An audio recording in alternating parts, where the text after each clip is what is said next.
Salam dan bahagia Bapak dan Ibu guru hebat. Pada kesempatan kali ini, kelompok kami akan memaparkan hasil deduksi kami tentang pemikiran dasar-dasar pendidikan dari Ki Hajar Dewantara. Berikut anggota kelompok kami.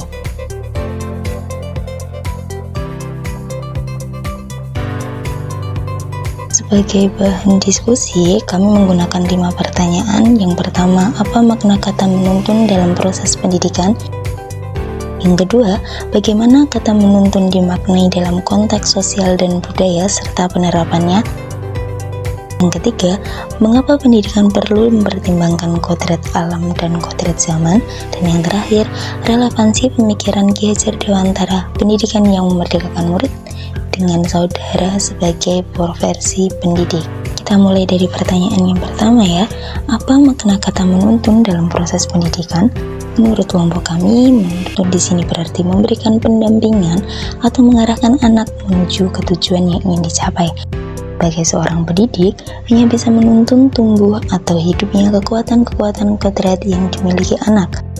Karena hal ini berguna untuk memperbaiki tingkah lakunya. Pertanyaan yang kedua, bagaimana kata menuntun dimaknai dalam konteks sosial budaya dan penerapannya? Dalam konteks sosial budaya, menuntun diartikan sebagai usaha untuk membawa peserta didik pada hal-hal yang positif, yakni memperbaiki perilaku dan menjadikannya sebagai bagian dari masyarakat. Contoh yang relevan yakni pada etnis Jawa. Yang pertama, menerapkan budaya bahasa Jawa halus pada peserta didik ketika berkomunikasi dengan orang yang lebih tua. Yang kedua, memperkenalkan tradisi daerah, tradisi Surowan, di mana peserta didik diminta membawa ketupat ke sekolah. Dan yang terakhir, mengenalkan kesenian daerah berupa tari gelimpang yang digunakan sebagai senam pagi. Mengapa pendidikan perlu mempertimbangkan kodrat alam dan kodrat zaman? Ki Hajar Dewantara menjelaskan bahwa dasar pendidikan anak berhubungan dengan kodrat alam dan kodrat zaman. Kodrat alam ini berkaitan dengan sifat dan bentuk lingkungan di mana anak berada, sedangkan kodrat zaman berkaitan dengan isi dan irama. Lantas, pendidikan harus mempertimbangkan kodrat alam dan kodrat zaman karena pendidikan anak sejatinya menuntun anak untuk mencapai kekuatan kodratnya sesuai dengan alam dan zaman.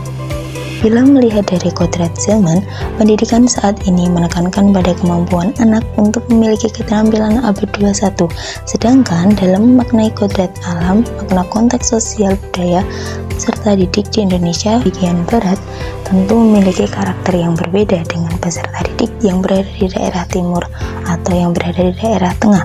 Jadi, hendaklah kita sebagai seorang pendidik memiliki cara yang sesuai dengan tuntutan alam dan zamannya sendiri.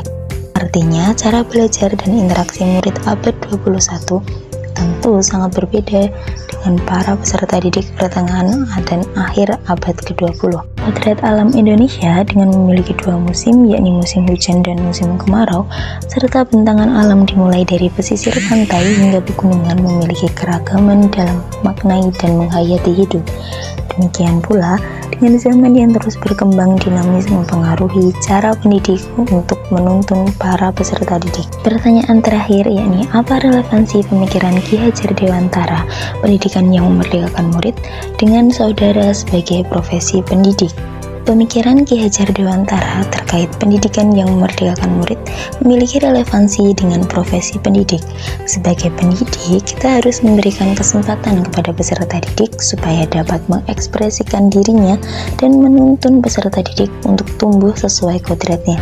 Dengan mengekspresikan diri, maka peserta didik dapat memiliki rasa percaya diri dalam menyampaikan gagasan yang dimilikinya.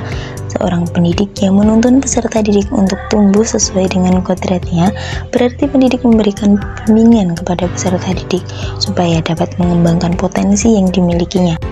Pendidik juga perlu memahami bahwa setiap peserta didik ini memiliki kemampuan yang berbeda-beda. Seorang pendidik tidak hanya mengajarkan pengetahuan dan keterampilan saja, melainkan juga perlu mendidik peserta didik supaya dapat memiliki karakter yang baik.